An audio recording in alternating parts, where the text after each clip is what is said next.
Three. Hey everyone, Mike Green, Sean Degnan of the OCR Nerds, and today we're here to do a quick race recap of last weekend's Bonefrog Challenge over at Barre, Massachusetts, Carter Stevens Farm. Yeah, Bonefrog Challenge is owned and operated by Real Navy SEALs, and their obstacles are based on their training and missions done by Real Navy SEALs. Several of the obstacles are tributes to fallen soldiers and sailors on Navy SEAL missions. They have three different courses going on at the same time. They have their sprint course, which is approximately 3 miles. For this edition, it was 19 obstacles. The challenge course, which was about 6 miles, 30 obstacles, and then the tier 1, which was essentially the challenge followed immediately by the sprint. So it was 9 miles and approximately 49 obstacles. Mm-hmm. Yep. A lot of the obstacles very technical. Yeah, there were some heavy carries and whatnot. We're going to go over some of the obstacles that we encountered, but a lot of rig-based obstacles where you need some good grip strength and technique involved. So all in all, this is probably one of my favorite venues to race at. And if you're going to, I would say, if you're doing another race, like a longer distance, like a 10K OCR and longer, this is a really good, pretty local race to check out, Yeah, definitely. So we came in. It was they, like a lot of races, they start off with relatively simple obstacles. So we headed out. First obstacle, which wasn't actually marked on the map, was a series of hay bales to climb over, roughly 4 feet tall. I think those hay bales, though, like I've seen them at the sprints, the Spartan sprints. I've seen them at other races they've had there. That might be like an actual obstacle. It's not even an obstacle. That might just be there to be there. I'm not 100% sure on that, but it seems like they're always in the same location. Well, yeah, it's probably, again, it was a working. Carter Stevens Farm is indeed a working farm, yeah. So they were guests, so they left a lot of the stuff that was already there on the course. So hay bales were there right on the course. Bonus obstacle, right? Extra, a little more bang for your buck, right? And then shortly after that was what they called Nightcrawler, which was a low crawl under a tarp. Had to stay real low, really get down on your hands and knees, bear crawl, which is a fantastic exercise for mobility and recovery. Moving in, then we went into the first true marked obstacle as a tribute obstacle was Mike and Murph. This was attributed to 2 Navy SEALs that were killed in action. They are currently based on commissioned ships that are named after them. It was essentially a shipboarding and a ship dismount. So you had a cargo net up to a platform, and then down a rope on the opposite side. Moving in, then we had a slip wall that they called the siege wall, yeah. And then a couple of relatively simple obstacles going on was first what they call the first phase wall, 6 foot wall, fairly simple, pretty generic for obstacle racing. Mm-hmm. And then into a rope swing. One of the things about the rope swing too, it looks like one of the most simple obstacles. You get a platform, a rope in the middle, and then another platform. So it looks like you just, okay, I'm going to run, jump, grab the rope, swing, and then hit the platform. There's actually a little bit of hip mobility and technique involved in that. So one thing is, like, when you're hitting that rope, you're jumping from one platform, hitting the rope and swinging. You really want to extend the hips outward and then kind of pivot a little, because if not, the rope is going to come back at you and you're going to end up in the middle of the wall. Or not in the middle of the wall, but at least in the middle of where you started from, hanging on a rope, or back to the other platform. So jump up, grab the rope as you're swinging, hips forward, strafe a little bit and pivot when you hit the landing, and let go of that rope, and you'll be okay. The other thing I saw a lot of people struggle with, they jumped too high up on the rope, so they went more up rather than out. So when they went up and they swung, they didn't quite swing far enough to the exit platform. So for that one, you're more jumping out, grabbing, doing the pivot that Mike said to get onto the other platform. What else do we have? What else? The next then was the shipboarding. This was a boarding ladder, which we did a video clip on. wire ladder, very narrow steps to get up to the bell. This will be similar to the type of ladder you'd see if you're going to be doing the Killington Beast or the Killington Ultra. Very similar type of ladder coming out of the water, going up to the Tarzan swing. Mm-hmm. So you'll climb up, reach, ring the bell. I use a slightly bit different technique than a lot of people do. Is one of the things I like to do is put my heel into the ladder rather than my toe. I find it's easier to just get my feet in and out of the rungs using my heel rather than my toe.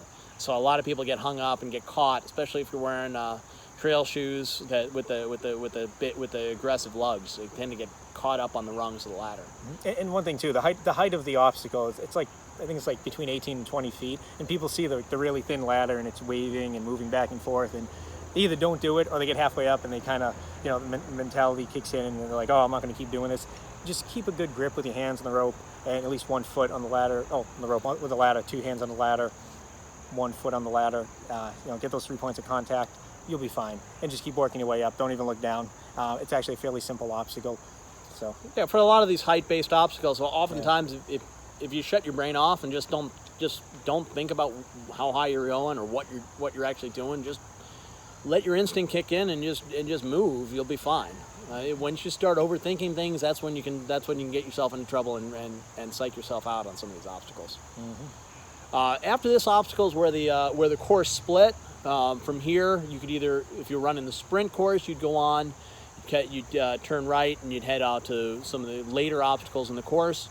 If you were doing the challenge, this is where you went to the left, and you went on to a more technical portion of the farm, and there were several other obstacles, including one that a lot of people have some concerns and some bad words about. They call it dirty name.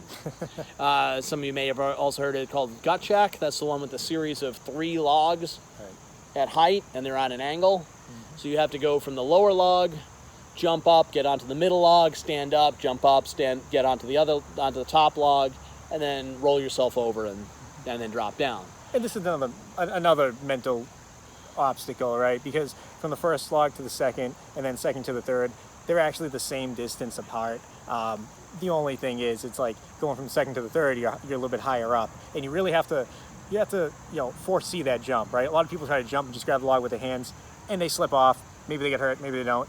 It's a pretty soft landing anyway, but you literally want to look past the log when you're going on to that last second to third jump and jump over like with your chest. So you want to be your chest a little bit over the log, right, the last log, so you're onto it and you can get that grip around, like you're kind of cupping the log, swing the leg over, and then drop, rather than just trying to grab the log, because you're just going to hang, and then you're going to have to work your way, shimmy up over it, and you're probably going to slip anyway, because the log's slippery. One thing I noticed too, I don't know if they shortened the height of the obstacle, or maybe I'm just getting better at doing it. It didn't seem as dangerous or as mentally intimidating than it did, the last couple of years. So, good for me. I passed it. All right, and then we're getting into into the challenge. We start getting into some of the trickier obstacles. The first rig was get a grip. This was one where they had nylon straps with a short length of 1 inch PVC wrapped in it, so you'd have to swing from grip to grip. It's very similar to rings. The grip can be tricky though, because that PVC can pivot within the nylon strap, so sometimes getting difficult to get your fingers into it. Oftentimes you can just grab the strap above it and have your hand hit the PVC pipe down below. Whatever it takes just to get a grip, and then that's from the name, and just swing across. I mean, like a lot of rigs, which we'll cover, the key is momentum. Just keep moving, hand over hand. Just use your hips, use your legs to get your momentum, and just keep going. And one thing they do to make this easier, if for anyone who actually did the race and you look at it, they actually wrap the PVC in grip tape. So it is very easy, even if your hands are wet, to stabilize and keep that grip. The thing that's challenging though is, each lane isn't the same. So one lane you might have the PVC grips that are higher up, or some are lower. So there wasn't any real formation between the three. So it's like, look at them first, pick a lane that you think you'd be good at, and then just go. And they were saying you only had to make it halfway through, right? So you didn't have to go from one end to the other. If you got halfway through, then you passed the obstacle. I went from point A to point B, and I was fine. It's one of the races you're already paying for it. You're already there, and if you can keep going, might as well just keep going, right? Just have fun with it. Unless you're truly competing for placement on a podium, at that point, just enjoy your race. Have fun. Do as much of it as you can, as much as you want to. Another staple of OCR. Now we got into the third phase wall, which is the 8-foot wall, and then right into another rig called Swingers Club. Very similar to Get a Grip. The key difference is on the strap there was a ball at the end, so you could either grab the strap, which was the preferred way, grab the strap and then have your hand come down onto the ball and swing, or you could grab and have the strap between your fingers and grab the ball like that. I find it a lot easier to just grab the strap above. Yeah. One thing about the Swingers Club too, those ropes are actually very similar to what you would see at the Tarzan swing obstacle in the Vermont Beast or Ultra Beast, where you literally have the ropes hanging and then you have like a little ball at the end. So as Sean was saying, you can swing from one to the other, or you can go 2-on-1, jump, grab the next one, 2-on-1, and keep that momentum going. So very simple obstacle if you have the grip strength, and you can get your timing right. So the two things about that are timing and grip strength, and you'll be fine. It's a fun obstacle. It's probably one of my favorite ones.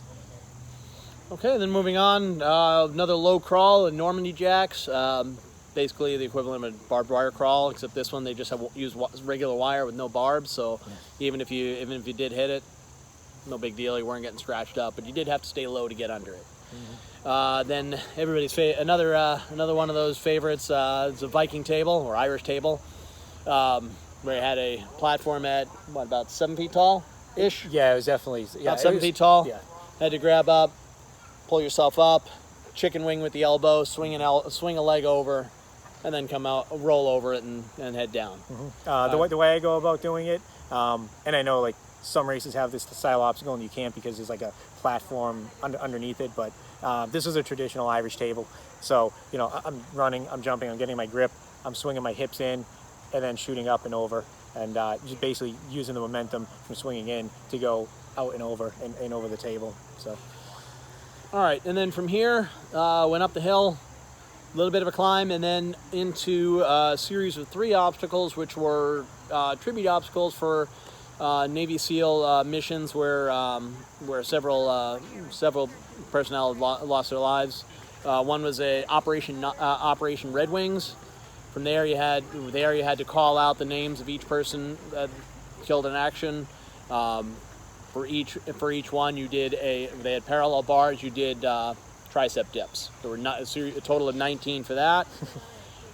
Came down, went off of that, went down, then up a hill, going into Extortion 17, formerly known as 31 Heroes. For that one, you would name each soldier or sailor and call out their name and do a burpee. So 31 burpees for the 31 Heroes on Extortion 31. Extortion 17 was the obstacle, 31 burpees total. And then the final of the 3 in the series was the Medal of Honor, 7 pull-ups for the 7 Navy SEAL Medal of Honor recipients. And I'm not sure, now that I'm thinking about it, I saw people doing pull-ups, they're doing like chin-up style, they're just doing the cross, basic traditional pull-ups. I don't know if they're actually putting limitations on that, but I just did regular pull-ups, 7 of them. They didn't, as far as I know, they didn't hit any limitations. It was the same thing. As long as you were honoring the fallen in the obstacle, they were fine. They weren't all that strict about it. Either way, I mean, if you think about it from an obstacle perspective, oftentimes you're pulling yourself like this, or you're pulling yourself like that. It's slightly different muscle group, but you're still doing the work. So I don't think they had any issues doing it pull-up or chin-up style. From there, the only water obstacle, which was odd for a Navy SEALs race, was called Frogman. It was just a water crossing across a creek, maybe 10 feet. If that, 10 feet wide, 10, 12 feet. Yeah, it wasn't that long. Water was way steep. Yeah, maybe. Water wasn't even too cold. It did help though. If you had some inflammation in your legs or whatever, you want to cool down. It was a hot day when we did this race, so getting in the cold water, I hate cold. I don't do well in it. This actually felt really good. I'm the opposite. I love the cold, so I was hoping to see more water obstacles, but you know what? It is what it is. And then right after that, now that you gotten wet and muddy, they take you into really one of the few balance obstacles they got. Walk the plank, just a balance beam on it across a 2x4, maybe 8 feet long. Just got to get from the beginning to the end, and then from there rejoin the sprint course to an obstacle called Cliffhanger. It was a series of rungs, almost like a ladder, but an incline towards you. So it was almost kind of a cross between an inverted wall you may see at other obstacle races, and the obstacle called Bender at Spartan Race. Yeah. A little bit easier than Bender in that it starts from a lower point, so you can climb it up like a ladder, but remember you're just leaning backwards. Yeah, and we'll be posting a video on me doing that, and I believe we have a good video of you doing it. 2 different techniques. 2 different techniques, and then also modifying it to explain how we do it as Bender. Right. Because Bender is a little bit different from Spartan. From there, it's where the course was a little bit different than the actual course, a little bit different than the course map. We went into the Kraken, which was a vertical cargo net going into a loose cargo net across, and then down a cargo net. So fastest, most efficient way to get across that once you climb the net is just to roll. Yeah. It was loose. It was comfortable. It was kind of a downhill going from the entrance side to the exit side. You can roll and then climb down, whether you climb down ladder style or you do the elite flip, which I like to do just to get down quickly. Either way, still get down safely, and then you can move on to the next obstacle where you get into the heavy carry, the brute force sandbag carry. Brute Force is a company that makes training equipment. You may have seen the Facebook ads. I get them all the time. It's a sandbag that's used, nylon bag with multiple straps. You can carry it and drag it different ways. So for this one, they had, it was a heavy carry, roughly 50 pounds. Yeah, I would say that's about 50 pounds. Roughly 50 pounds. They did not differentiate between men and women like Spartan does. Everybody carried the same bag. And they used this carry with a couple of other obstacles in a row. They have one called, so if you look at the map, there was one called Dry Hole. Yeah. There was a vertical wall with a square hole cut into it. They start one very low to the ground. You had to go down and through it with the sandbag. You can either throw the sandbag through and then go through, or one of the things that I like to do for the heavy carry, I hate putting it, on a heavy carry, I don't like putting anything down. And every time you put it down, you got to pick it back up. Right. So I slung it on my shoulder, squeezed my way through. Again, getting into the hip mobility. This is a good test of that, getting through that hole. The second wall, hole in the wall, but it was up higher, so you had to go lift a leg up to squeeze through, and then the third one was even higher up. And then from there, still with the sandbag, another low crawl similar to the Normandy jacks. You had to drag the sandbag with you, and that's one that you don't want to be carrying because you're already down low. Right. And one thing about that too, I see people, crawling forward and dragging it like this. I actually turn around, so I'm going backwards and pulling the sandbag. It works for me, and for me it's really quick.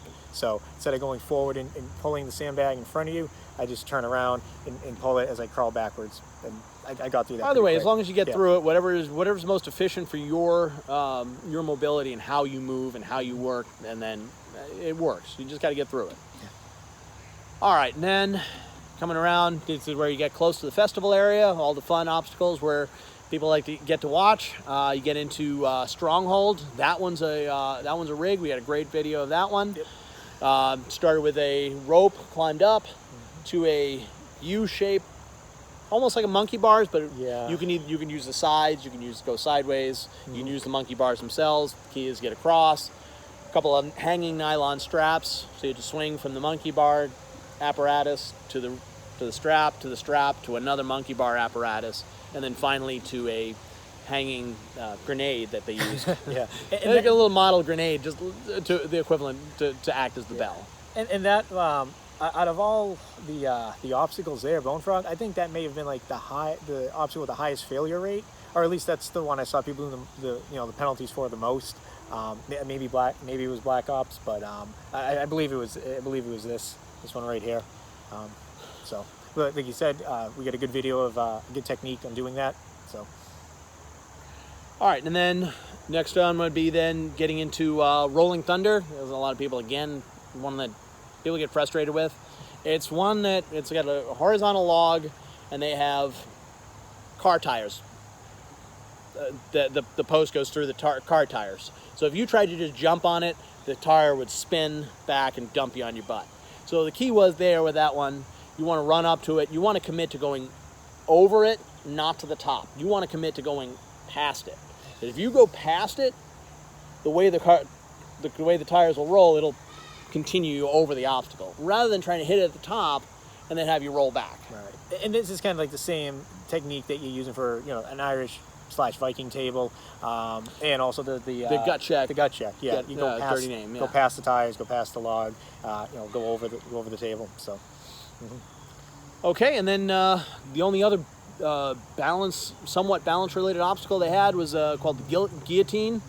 They had a log on an angle. You had to kind of balance yourself up going up. I mean, you could crawl on it, you can straddle it, whatever it takes to get up to it. Up to a wall, through the hole in the wall, and then back down a log on the opposite side. So fairly simple. For those that struggle with balance, that may be a little tricky, but not too difficult. Just next is just a standard, typical rope climb. You'll see it almost every obstacle course. S-wrap, J-hook, whatever it takes. Get up, ring the bell, come down. Simple. We got some videos of that too that we're going to be posting of us doing it. It's for fun. Yep. And then another fun one. This one is probably my favorite obstacle on the course. They call it Chopper. It's one where you start with a ring, going into a T-shaped apparatus on a spinner. So like the prop of a helicopter, get to the chopper, right? So I had to go from there to another ring, to another chopper, to another ring, to a bell. Got a great video of that one when you're doing that one. That one's a lot of fun. I love that obstacle. As with most rigs, it's momentum. It's key is momentum. Momentum and timing too. When the thing starts spinning, you grab the other chopper, spin, grab the other ring, and you know, if you get your timing down, this can be a very simple obstacle. If not, yeah, might not be so simple. As you can see in this video clip, I did on that last spinner. I kind of messed up the timing on it a little bit. Still was able to hang on and commit to it, and we hit the bell. All right. Then next was the dead weight, their hoist obstacle. Again, this one fairly light, fairly simple. Again, they didn't differentiate between men and women, so maybe women lighter body mass might have struggled, but it was definitely not a difficult hoist. I think it was like 60. Was it like 60 pounds or something? It couldn't have been more than that. Couldn't have been much more than that. It was pretty simple. 50 to 60. Yeah, I mean, I probably could have just done it standing up without bothering. It's probably more efficient to grab, use your body weight to pull down, but I could have done it standing up, fairly up. And then their final obstacle, which is where people get awesome photo ops for, is Black Ops. Their final obstacle of the course, just before the finish line. You have a rope going up to an 8-foot platform, and then to an incline monkey bar going across. You got the stars and stripes in the background. It's a great obstacle, and then to a platform, and then you climb a ladder down, and then you cross the finish line. And the monkey bars, it's kind of ingenious what they did too. They literally just got like an extension ladder, and then where the rungs are on the extension ladder, they put they put grip tape on them, and there you go. That's the apparatus they use. Yeah, it wasn't very difficult at all. Right. To build. Pretty simple. Yeah. Structurally sound. And then we cross the finish line. So for those of you not familiar with Bonefrog, as we mentioned, there were three lengths: the sprint, the challenge, and tier 1. Very similar what Spartan does with their trifecta. If you do a sprint, a super, and a beast in 1 year, you can earn a trifecta. For the Bonefrog, if you do a sprint, a challenge, and a tier 1 in a single year, you earn what they call the trident. Same idea. So we earned a medal for each of those. So medals are a little different on each of them. You got the sprint, you got the challenge, and then I didn't run tier 1 there. I ran it earlier this year. Tier 1 medal, significantly bigger, to earn my trident. Unfortunately, they ran out. There were so many people completing the trident that year that they just ran out by the time I finished. So they did collect our names and be able to mail them out. So I'm expecting that in the next few days. And these have a nice etching in the back as well, if you can see. You know, it's etched in the back. It says U.S. Navy SEAL Obstacle Course Race. So the medals are really nice. Really nice. Sure, it's a good quality too. The shirts you get. Right. So, all in all, a fun course, and definitely one that if you're looking for a race to fill in for your season, if you've got the time and you're in an area where they have it, they got it all up and down the East Coast. If you have the opportunity, check it out. Definitely well worth it. All right, so hope you liked our review. Again, if you'd like our review and you haven't done already, please make sure to like and subscribe down below. Share with your friends. And one other thing too that we'd like to mention is the venue that they have this Bonefrog at, Carter Stevens Farm. After the race, obviously, you know, you get a beer and everything. You know, they do a good job of supplying their own beer. I highly recommend trying the Stone Cow. And any of their brews. Oh, it's fantastic. Yeah. You want to support your local businesses, especially if they're going to be hosting an event like this. You want to support the local businesses. Their local beer is fantastic. Yeah, I don't think there's one to try that I haven't liked. Everything there is amazing. So definitely. Great. All right. Well, thanks everybody for watching. Have a good one. Subscribe.